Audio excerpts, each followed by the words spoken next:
Are you thinking about launching your own podcast, but you have been dwelling on for far too long? Then you came to the right place, because in this video, I'm going to tell you everything that you need to know as a complete beginner to start your own podcast. At the end of the video, I'm going to give away 3 AI tools that will really speed up your production process. So let's get into it. We start off the podcast concept, of course, with the big idea. What is going to be the podcast that you're going to talk about? And what will be the topic? And are you going to have guests? Are you going to have a solo podcast? All these kind of questions you have to answer, of course, in the beginning. But before you do that, I suggest to set a fixed launch date. You might think, why should I set a launch date? I've seen that people that set a specific launch date launch their podcast up to 6 months earlier than the people that just get started. So go set your launch date and let's talk about the big idea. The most important part to have a podcast is, of course, to have an audience.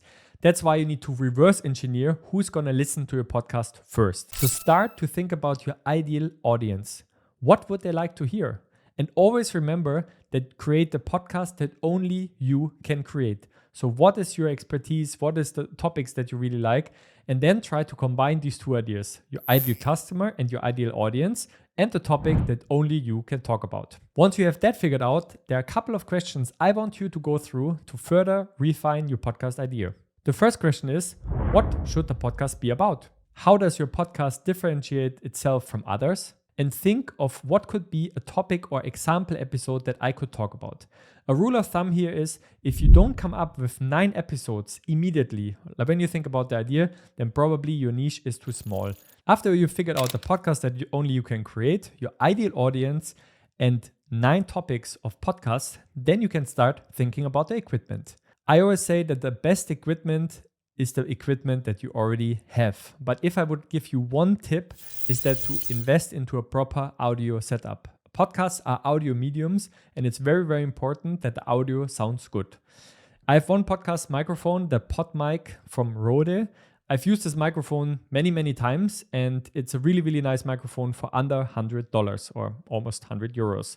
It has a XLR output.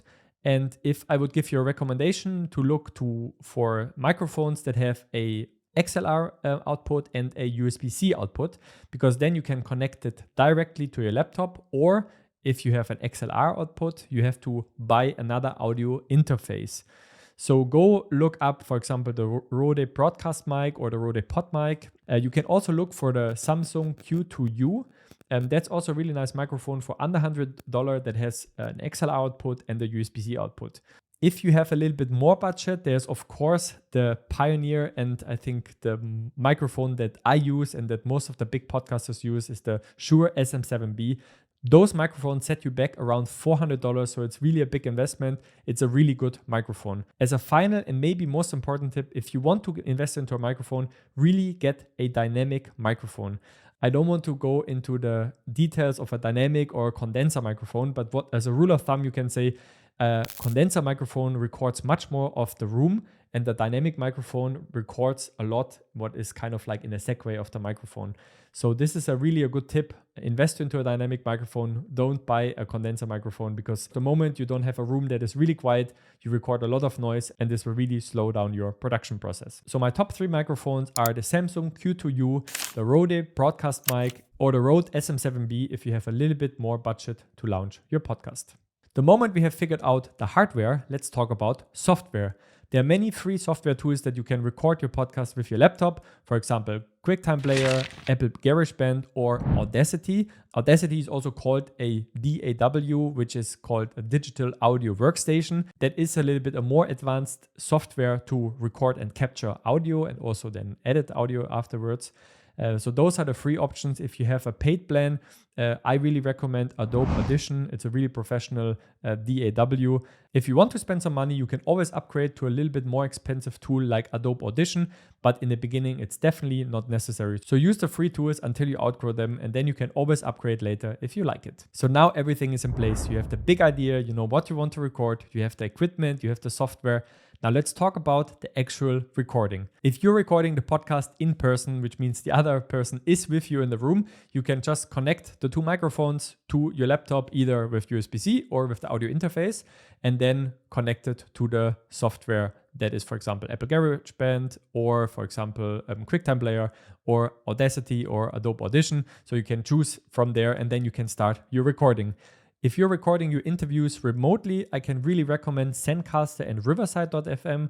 I use Riverside.fm myself. It's a great tool where you can record high quality audio and high quality video in one tool. And the cool thing about this is that you can also do some noise reduction, do some After Effects, and do some editing afterwards after you're done recording. So if you're not super good in editing, I would definitely recommend get started with Riverside.fm because they take a lot of work off you by automizing, removing the background noise, cutting certain things, creating clips for you, and much more. So definitely check out Riverside.fm if you are looking to have a cheap way and a free way to basically get started with podcast recordings. Now that everything is recorded, it is time to launch your podcast. And what you need to launch your podcast is, of course, a podcast art. This is the picture that you see when you open Spotify or Apple Podcasts that all the podcasters have. To have a podcast art is, of course, super up to you because it depends so much on the podcast. So I'm not going to give much tips on the creative direction of a podcast art.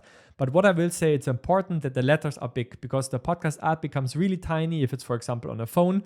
So make sure that even with like a phone, you can still read what your podcast is about and that the title of the podcast is actually readable with a small phone and a small logo. There are many ways to get a podcast cover, of course. One way is to have a designer. If you cannot afford a designer, maybe you should check on Fiverr. There are a lot of people that offer podcast art very inexpensively. If you decide you have no budget and you can only create maybe a free account on Canva, then there's also over 900 podcast templates that you can customize for yourself. And it's a great way to get started, especially if you just want to get going with podcasting. So go check out those options on Canva. So we have come a long way from the idea to the equipment, to the recording softwares, to the recording itself, to the podcast art. And the last thing is to, of course, to launch the podcast. This is done by uploading your podcast to a hosting platform. There are, again, free options, for example, Spotify for podcasters, but also Podbean or Buzzsprout. They have also free options. Podbean and Buzzsprout, those are the market-leading hosting platforms, and I think I will do a separate video where I explain a little bit more about the pros and cons of both platforms. But keep in mind that those free plans often have a limit of how many hours of podcast you can upload per month. So once you decided for a hosting platform, you uploaded your podcast art there, you upload your first episode, you put in an episode description, and you hit that launch button. That means that your podcast is now officially live on all podcast platforms, on Spotify and Apple Podcasts, and everywhere where people listen to their podcast. And it's a great moment, and I really hope you come that far. As I promised in the beginning of the video, I will also be giving away 3 of my favorite AI tools that really increase the speed of your production process. And one of the tools is called Opus Clip. It's basically a tool where you upload your complete podcast and it automatically cuts out the most important parts of your podcast and exports it in 9:16 format that you can upload then on YouTube Shorts, Instagram Reels, or on TikTok. The other tool that I also really like is called Swell.ai. And Swell is basically a tool that helps you to create your podcast description, your titles, your transcript, and much more. It takes this off you and creates podcast content really at scale and very fast. And this really speeds up my production process by a lot. And I would say I would probably spend 2 or 3 hours on a podcast to write the episode description, and this does it basically in around 10 minutes. So it's really amazing tool. Check out Swell.ai. I can really recommend if you are serious about podcasting, this is a tool that you should be using. And the last tool, and the maybe most important tool, is called Adobe Speech Enhancer. So if you don't use Riverside, if you don't use Zencaster, if you don't use any of those AI tools that help you edit your podcast, Adobe Speech Enhancer is basically a tool for free where you can upload your audio file and it automatically removes all the background noise, it automatically enhances all the voices, and it really fixes the audio. You have to play around with it a lot, but I think as a free tool, it's fantastic. Keep in mind that you can only upload 60 minutes on Adobe Speech Enhancer, but it's a free tool. So if you just get started with podcasting and with audio creation, then this is a really cool tool to check out for free. There are, of course, many more things that go into a podcast production, like editing or promoting a podcast or monetizing a podcast. But I think this guide and this video gives you like really a good idea of what you need to do to launch a podcast as a complete beginner from start to finish. I will, of course, create more videos in the future about the best hosting platforms, the best equipment, the best microphone, the best editing, the best way to grow your podcast online. But for now, I think this is a really good starting point for you to get your podcast started. If you have any questions, just drop me a comment. I'm very happy to answer them. And remember that 90% of people stop their podcast after episode 7. And I think this is a really nice motivation. If you're watching this now, don't stop after 7, do at least 8, because then you're already better than 90% of the people that ever start a podcast.